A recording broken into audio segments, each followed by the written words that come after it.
Assalamualaikum dan selamat sejahtera. So kita jumpa lagi dalam part 3 tajuk nombor kompleks. Alright, untuk yang part 3 ni kita akan bincangkan berkenaan dengan operasi tambah, tolak, darab dan bahagi bagi dua nombor kompleks. Alright. Kita tengok muka surat 9. Muka surat 9 kertas penerangan.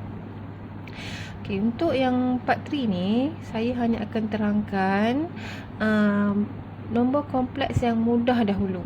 Maksudnya operasi yang melibatkan tambah, tolak, darab dan bahagi untuk nombor kompleks yang mudah terlebih dahulu.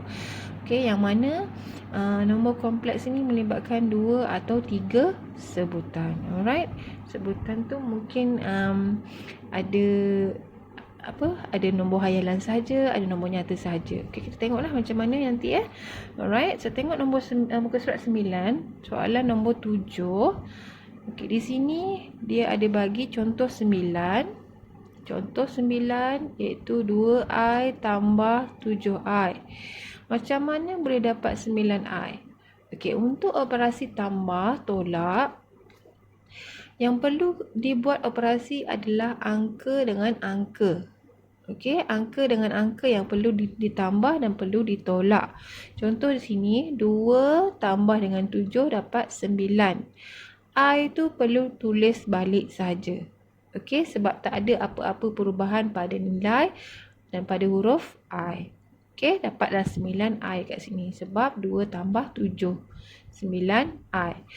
Sama juga macam contoh 10, untuk operasi tolak, yang perlu dibuat operasi tolak adalah angka dengan angka sahaja.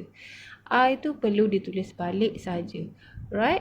10 tolak 6, 4. I itu perlu tulis balik. Right, saya bagi satu lagi contoh. Okay, kat sini. Soalan C.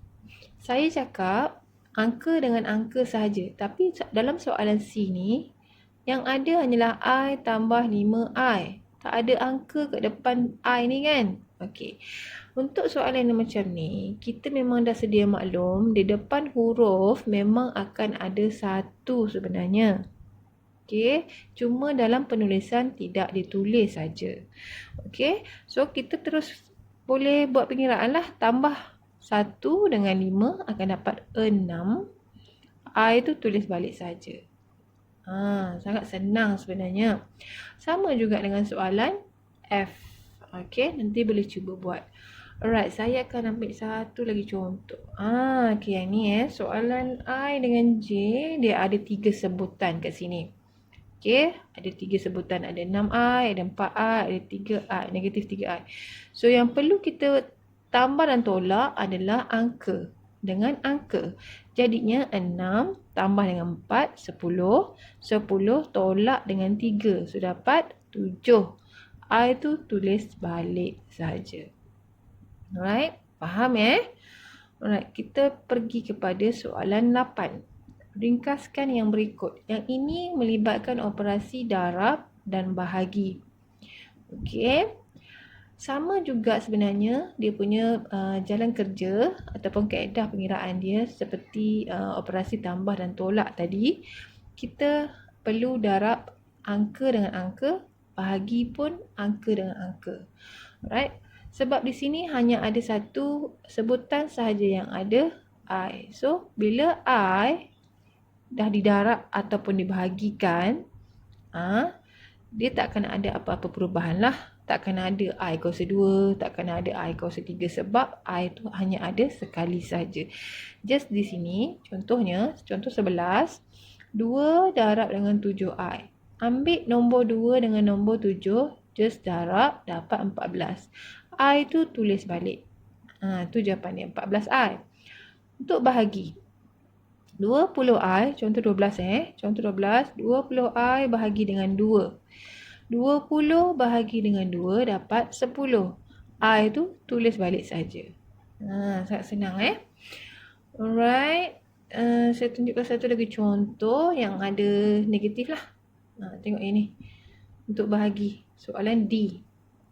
36I bahagi negatif 9. Tetap kena ambil angka dengan angka ni kita bahagikan, dapat negatif 4. I tulis balik. Alright. Okay. Sometimes ada pelajar yang tanyalah, cikgu kalau yang simbol pecahan macam ni, simbol pecahan sama juga operasinya macam bahagi. So just bahagi macam yang kita buat ke atas tadi. Okay. Okay, contoh yang ini. Contoh soalan 3 dengan K dengan L ni. Soalan K dengan L. I, J, K, L. Ada 3 sebutan. Okay, ada 3 sebutan. Kemudian dia ada 2 operasi. Ada darab, ada tambah. Yang J ni ada darab, ada tolak. K ada tolak, ada darab. Yang L ni ada tambah, ada darab, tolak. Okey.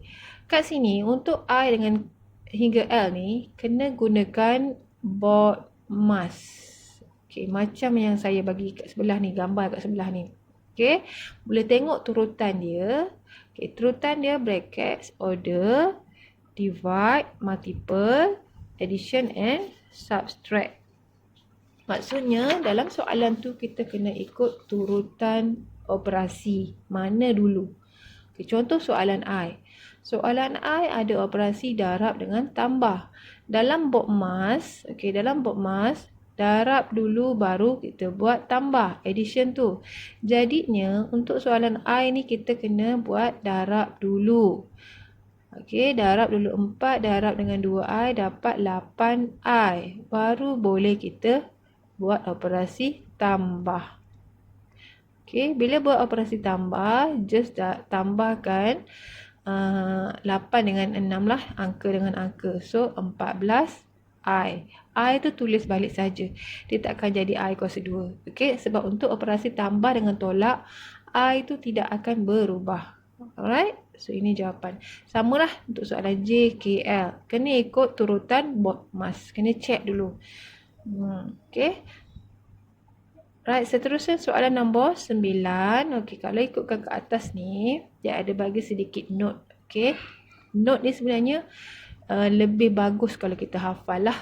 Okey, di awal-awal tajuk nombor kompleks, saya memang dah tekankan yang I ni, okey, I ni adalah bersamaan dengan square root negatif 1.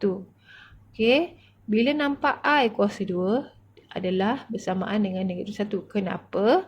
Sebab bila kita buat I kuasa 2, dia macam ni. Dia kuasa 2 kan ni. Bila dia kuasa 2 kan square root ni, jadinya jawapan akhir ni akan jadi negatif 1 saja.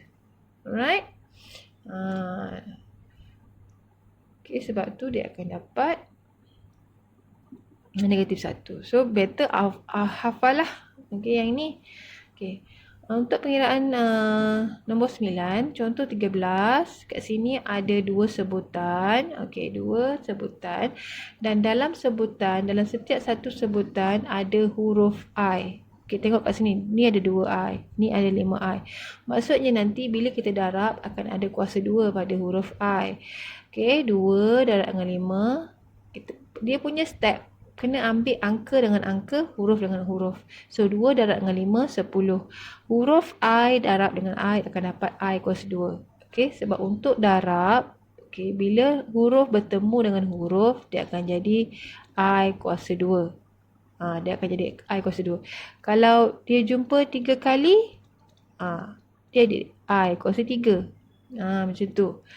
Alright. Jadinya, yang kat sini dapat 10I kuasa 2. I kuasa 2 kalau ikut pada note kat atas tadi, I kuasa 2 adalah negatif 1. So, perlu kita gantikan pada I kuasa 2 ini dengan negatif 1.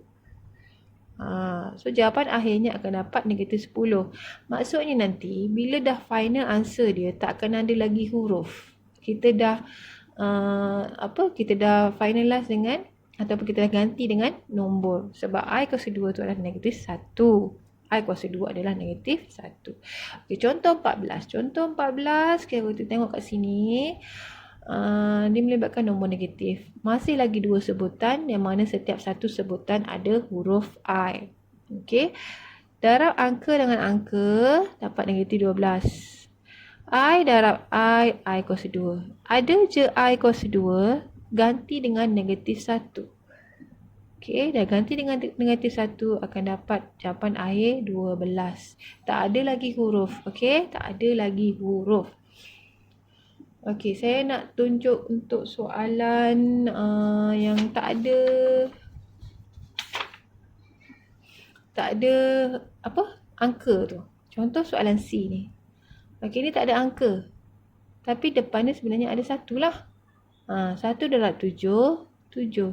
I darab dengan I kuasa 2. Okey, nampak I kuasa 2 ya? I kuasa 2 kita ganti dengan negatif 1. So, bila dah buat pengiraan dapat negatif 7. Boleh faham kan? Alright. Samalah juga untuk soalan yang berbentuk negatif. Untuk pecahan. Untuk pecahan ni contoh saya ambil yang G ni. Okey. So, darab je lah. Kalau saya, contoh tak ada kalkulator kan? Okey, kita just kecilkan je lah. 2 dengan 6 ni kita boleh bahagikan menjadi 3. 3 darab 3 adalah 9. I darab dengan I kuasa 2. So, nampak kat sini I kuasa 2, kita ganti dengan negatif 1. So, dapat jawapan negatif 9. Alright. Saya rasa itu sajalah untuk part 3 yang mana soalan yang saya tak selesaikan. Tolong selesaikan dan itu adalah sebagai kehadiran PDPR. Alright. Thank you.